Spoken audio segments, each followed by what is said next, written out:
Hi, everyone. Okay, so I am sure you are wondering why I am here talking to you all today since I specialize in eating disorder care. But my connection to Project 31 is through one of my very, very dearest friends. Her name is Amanda, and I got to know Sarah and her family really well um, through Amanda, and then got connected with Jennifer. And Jennifer reached out and asked if I wouldn't mind speaking to you all today about nutrition. And of course, I said yes. I was texting with Sarah yesterday, and honestly, public speaking is a top three fear of mine. And Amanda knew that. So I'm sure she's up there giggling at me right now and also cheering me on. So um, let's get started. So today we're going to talk about just nutrition strategies to help you all feel better in early remission and throughout your cancer journey. Before we get started, can I see a show of hands of who here has worked with a dietitian before? Oh my goodness, not very many. Okay. And was for those of you who raised your hands, was it part of your cancer journey or for something else? Something else. Okay. Okay. So hopefully this is really helpful for you all. Let's get started. Do I have a clicker? Oh, mm, okay. There we go. All right. So I want to start out by saying no survivor is short on effort of trying to do the right thing. I want you all to hear that. You did not cause your cancer because of something you did or did not eat, and you're not going to prevent it from coming back because of something you did or do not eat. There's no single magic food or ingredient or supplement or anything like that. So use that not to feel discouraged, but to cut yourself some slack and to kind of take some breaths and just know that there's lots of ways to do this, and nutrition plays different roles for everybody. So really when I'm thinking about this, it's more about a combo of a lot of things. So sleep, hydration, strength and movement, decreasing inflammation and stress, and of course, balanced and inclusive nutrition. While I was putting this talk together, I threw this last little bullet point in. Um, there is a lot of misinformation out there, a ton, especially on social media. So be very leery of advice or products or anything like that that influencers are trying to sell you and provide to you. If you're watching something or have looked at a post and it invokes fear or anxiety, keep scrolling. If they're trying to sell you something, run. And then most importantly, too, if they're, or what was I going to say? Oh, I just think that it's kind of infuriating that influencers are out there trying to invoke pressure and fear from people who are feeling really vulnerable. So just felt like that was an important thing to say. All right. Did it go? Oh, there we go. Okay, so why is nutrition important? Obviously, nutrition plays a central role after cancer treatment or during remission because the body is still healing, adapting, working to stay resilient. So it's not just about air quotes healthy eating. It directly affects recovery, strength, and long-term outcomes. So some things that we're going to be discussing over the next several slides is things that proper nutrition will assist you with. So repairing tissues, that's a big one. So nutrition can help with repairing muscle loss, healing from surgeries, port access wounds, things like that. Rebuilding strength and energy is super important. So when I think about energy and strength, I like to use the analogy of a car. So what happens when you're driving a car that is very low on gas, right? You slow down, you maybe turn the air conditioner off or turn the radio off. You don't use the headlights or windshield wipers. You're really just trying to conserve energy. Your body's the same thing. If you are trying to make it around the world without enough fuel in your body's going to start kind of shutting little things off to try to conserve the energy for the important things like your heart beating and muscle movement and breathing.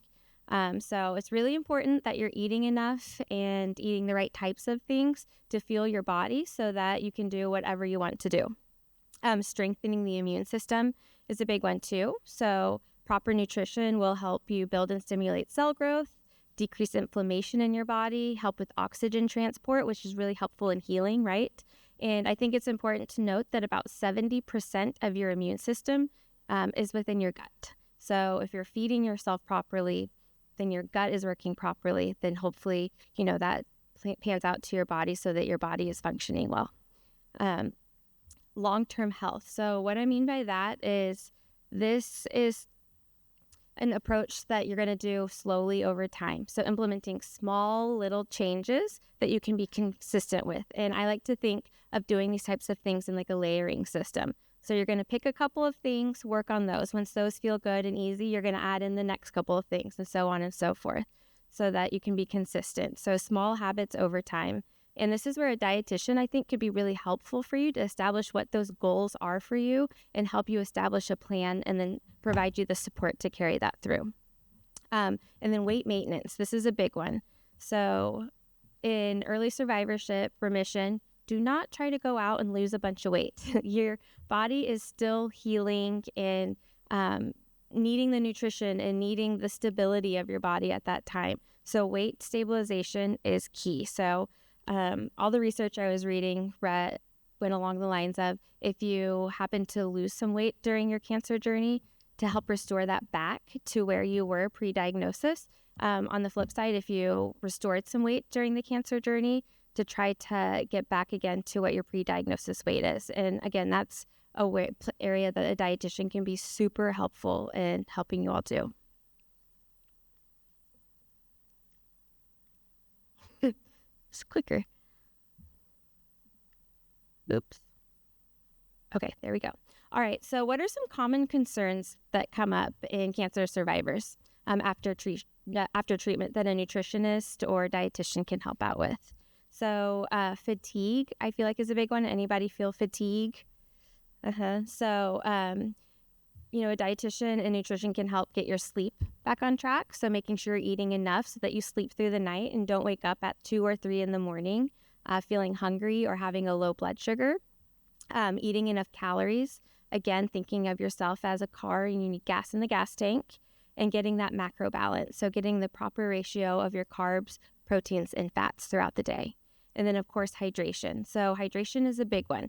When I'm working with my clients, I always tell them, if you had a nutrition label, the first ingredient on you would be water. So making sure that you keep it that way. And there's lots of different tricks and tips for getting good hydration in throughout the day, which we'll talk about if that's something that you struggle with.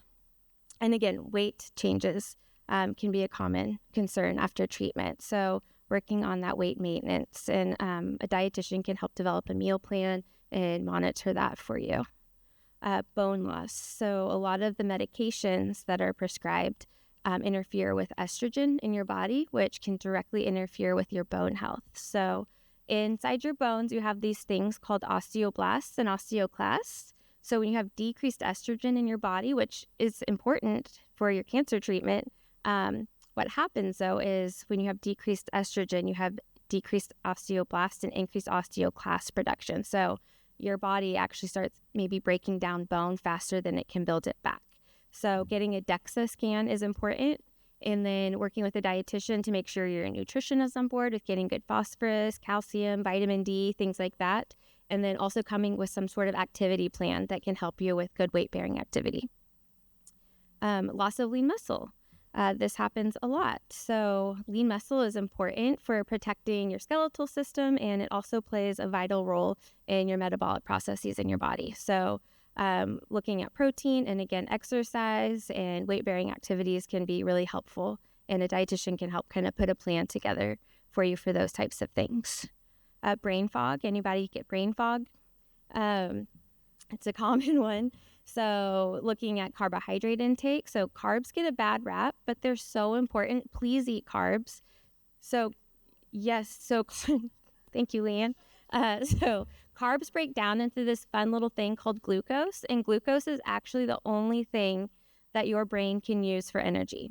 And glucose is also cool because it transports different nutrients and different receptors into your brain. So it helps with things like depression and anxiety and all of that kind of stuff. If you don't have enough carbohydrate on board, you're going to feel terrible. You're going to not be thinking straight, have maybe more irritability, not sleeping well, all of the things. So please eat your carbs, and we'll talk about different ways to do that in a second.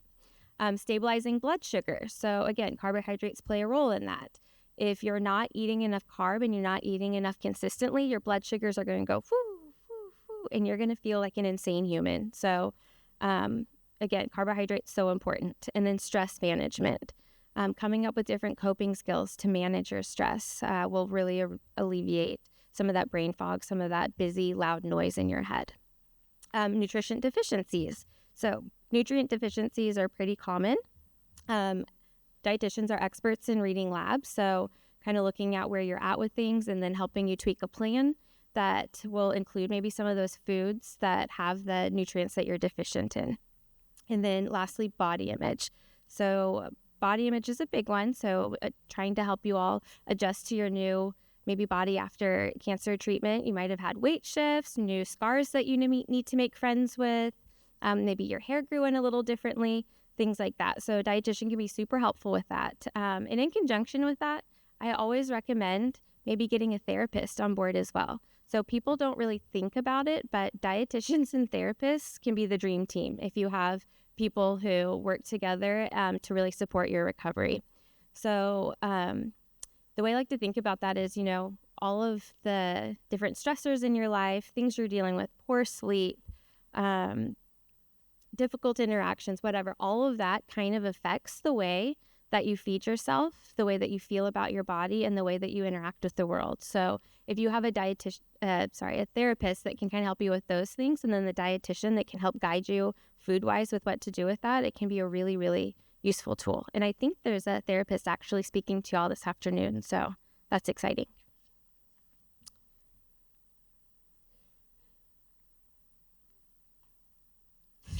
Me and this clicker are not friends today. There we go. Okay, focusing on food and variety. So the key to healthy eating, and I put healthy in air quotes because I feel like the word healthy is so overused. If we had time, I would have you all write out what your definition of healthy is, and I promise each of you would have a little bit of a different take on it.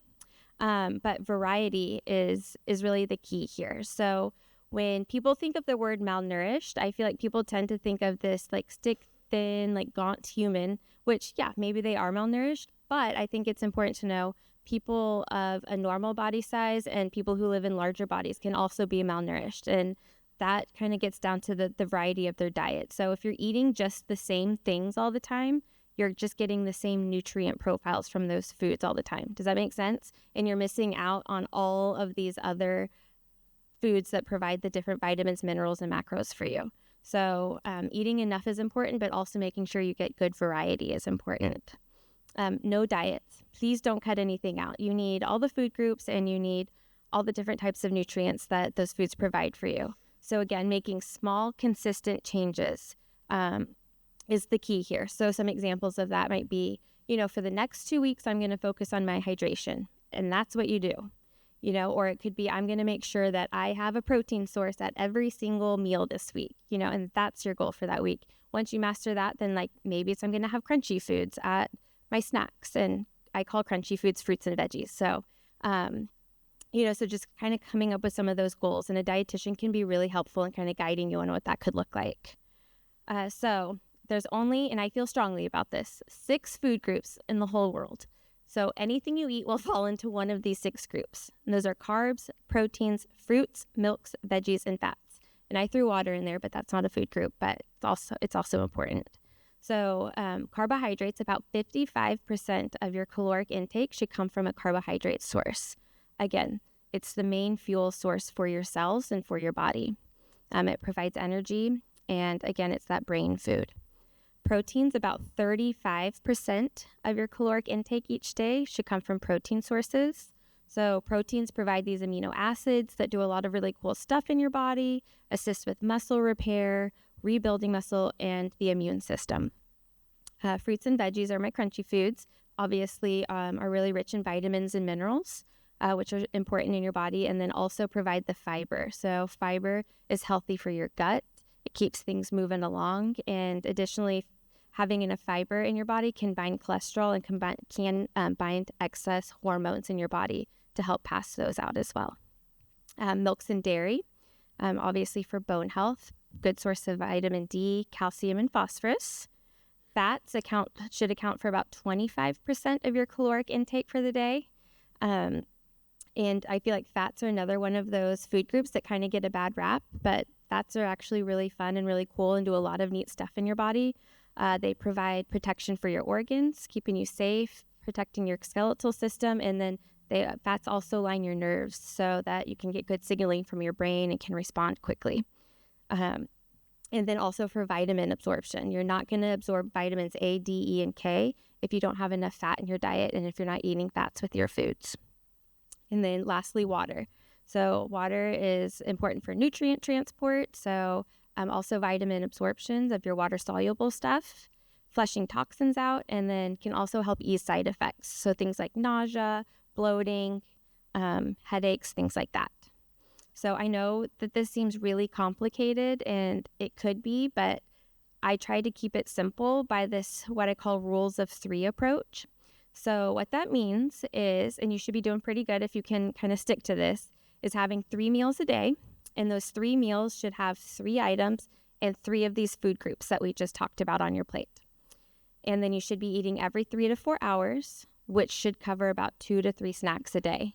So it should be pretty simple. So an example of that could be if you're putting lunch together and you have your sandwich has bread, which would cover your carb group. Maybe you put some turkey on it, so that covers your protein group. You have a side of fruit, that covers your fruit group. So we have our 3 food groups, but we only have 2 items. So we're going to do a handful of chips. That's a carb, but it still covers. Does it kind of make sense?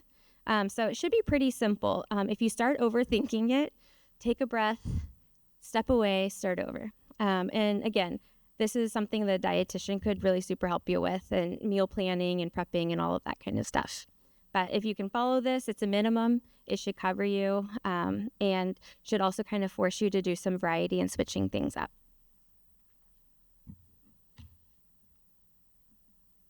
All right, let's talk about the movement piece. So the American Cancer Society stated that exercise and movement can reduce recurrence by about 50%, which I was pretty blown away by that stat. And I think the goal, again, like we were talking with food, is just doing small, consistent changes. Don't try to just jump into running marathons. That's not going to stick. You're not going to like it. It's not going to be fun or enjoyable. 150 minutes a week is what's recommended. So that breaks down to about 20 or 30 minutes a day. So should be or could feel pretty manageable. And you don't have to do the 20 or 30 minutes all in one burst. You could do 10 minutes here and then 10 minutes later, 15 minutes here, 5 minutes, however you want to slice it. So listening to your body and brain, let that kind of guide you where you need to start. So don't push yourself harder than your body is telling you to push it. If your normal baseline activity is activities of daily living, great. What's the next step up? Maybe it's not going out and running 5 miles. Maybe it's introducing some stretching and taking a walk around the block and just doing that for a while. And once that gets comfortable, maybe you could do some yoga and then a walk jog, so just baby steps that feels comfortable, allows your body to ease into it and not create too much stress for you. Because it should be fun and enjoyable. Focusing on some strength building exercises could be important too. So weight bearing things, that's really important for that lean muscle building as well as your bone health. So things like weightlifting, and I'm not talking about sumo weightlifting, 2 pounds, 5 pounds, great. Yoga, like we just mentioned, it has that good push-pull. And there's lots of good free yoga options on YouTube. I really like Yoga by Adriene, I think her name is. She has different types of levels of yoga and then different lengths of it as well. Gardening is a good one. And then rock climbing.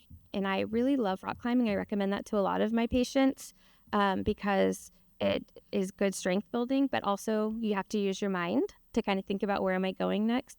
And you're connected to someone, so it's good community and partnership as well. Light cardio for your heart health. So things like taking walks, going on a bike ride, doing a fun Zumba class, Pilates, things like that.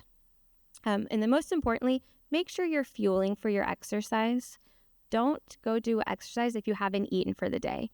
Because what will happen is you will have this nice workout, but instead of building muscle, you're actually breaking it down. because your body doesn't have any energy to feed off of. So you'll start breaking down muscle tissue in order to get the energy for your body. So it's doing the opposite of what your goals are. And I always recommend having a snack after as well. So having something with some carbohydrate and protein is key. So carb to get that blood sugar up, protein to help hold it. And some examples of that could be like cheese and crackers, a protein bar, some chocolate milk, Greek yogurt. It doesn't have to be anything fancy, but just something to kind of re-nourish your body after you've just depleted it. And then obviously proper hydration.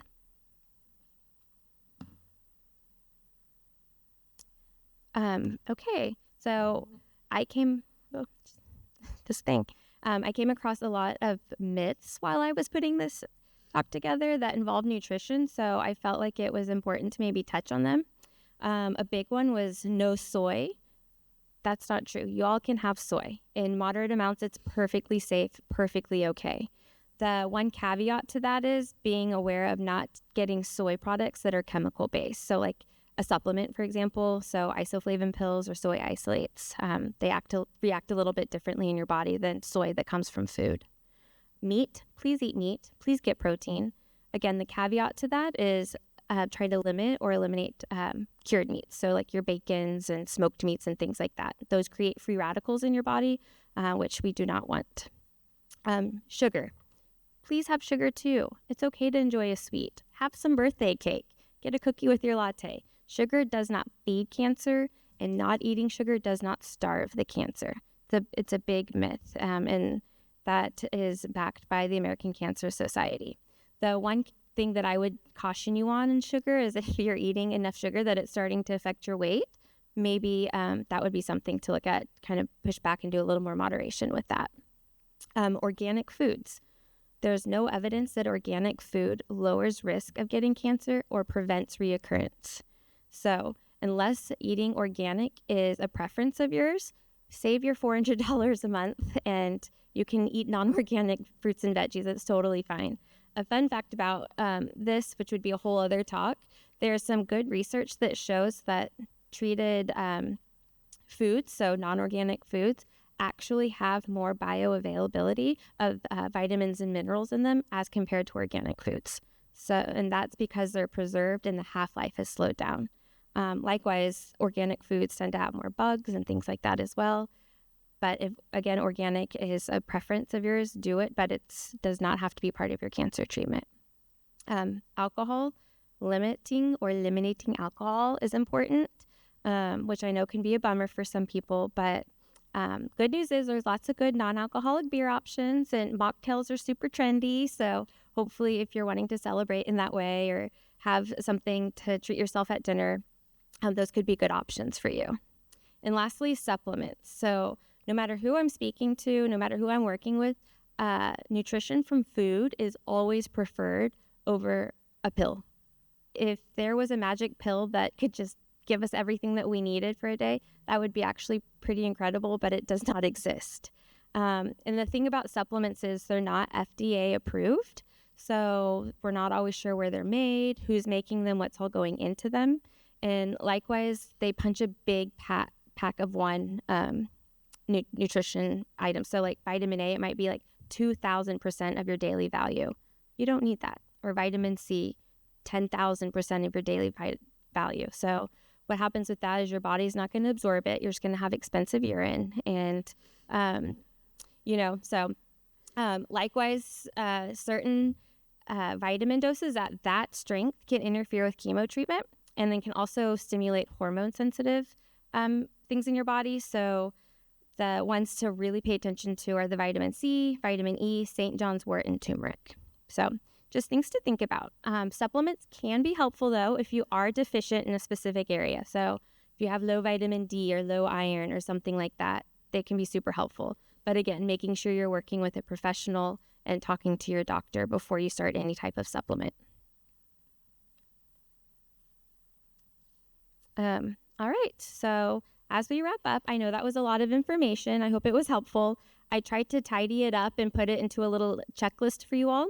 So this can be your daily checklist if you'd like to use it. So hydration, I drank my recommended ounces of fluid for today. And the way you would figure that out for yourself is whatever your body weight is in pounds, cut that in half and that's about how many ounces you should be having a day. So I made this math simple. If you're 100 pounds, you should be drinking about 50 ounces of water. Make sense? So that's kind of a good rule of thumb. And I allow clients to count anything as hydrating as long as it doesn't have caffeine or alcohol in it. So juices, milk, sports drinks, lemonades, decaf teas, whatever. Those can all count as hydration. It doesn't have to just be water. A lot of people struggle with drinking water because it's boring or they don't like the taste of it. So you can add lemon or basil or cucumber to it. I call it spa water. And also, research would show if you have a water bottle you like drinking out of, and if it has a straw, you tend to drink more water. So I also have clients make little games out of it. You know, if they're driving, anytime they see a white truck, they take a sip of water. I mean, you can get silly with it, but just different ways that you can help improve your hydration. The next checklist would be I had 3 foods and 3 items on my plate at my meals. So kind of back to that rules of 3 we were talking about. The next would be I fed myself every 3 to 4 hours. So that should cover your snackies. I moved my body for 20 or 30 minutes today. I allowed rest when I needed it. So I took naps, or I tried to aim to get my 8 to 10 hours of sleep, which I know is really hard. And then most importantly, I said at least 3 nice things to myself today. So thank you everyone for having me. It's been really special to be a small part of something that was so special to my friend. So I really enjoyed it, and I hope that you all have a great rest of your expo.